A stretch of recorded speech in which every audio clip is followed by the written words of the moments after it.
Hello, I'm John Bachman. Welcome to this Newsmax Now update. We're getting more information about the apparent beheading of American journalist Steven Sotloff. We received a statement not long ago from the family, the Sotloff family, via the AP.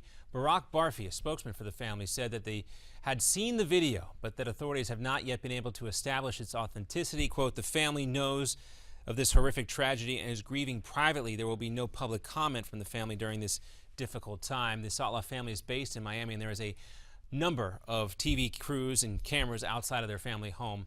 We also continue to monitor the latest video that by ISIS claims to behead American journalists. Earlier today, Pentagon spokesman Rear Admiral John Kirby, and we're waiting for confirmation here, but Kirby, before that confirmation came down, had this to say about its authenticity.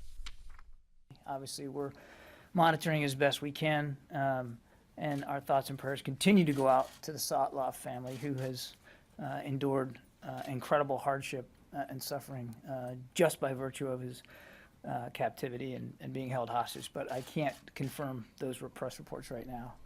Well, the National Security Council sent out a tweet not long ago saying that they, in fact, are working on confirming the authenticity of that video as we speak. Also, President Obama boarded Marine One around 4 o'clock this afternoon without making any kind of statement to the press. But Deputy U.S. Assistant Secretary of State Brett McGurk told CNN to, quote, stay tuned for what the White House has planned as a response. He said, quote, obviously, ISIS is a very sophisticated organization. You cannot just go in militarily and start dropping bombs and hope that that's going to work out.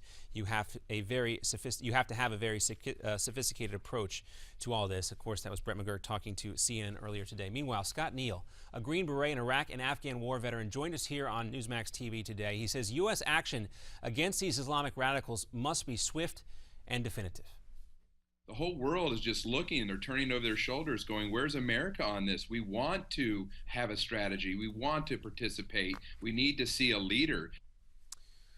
Well, of course, the beheadings of the U.S. journalists continues as ISIS demands that the U.S. stop its current airstrike campaigns in Iraq. Retired Army Lieutenant Colonel Tony Shaffer, a former intel officer, also joined us, and he said the White House and the lack of strategy from the White House for ISIS has put Sotloff and other journalists in this position. Our lack of action is not based on lack of intelligence. It's based on bad policy. We talked about this earlier on Midpoint.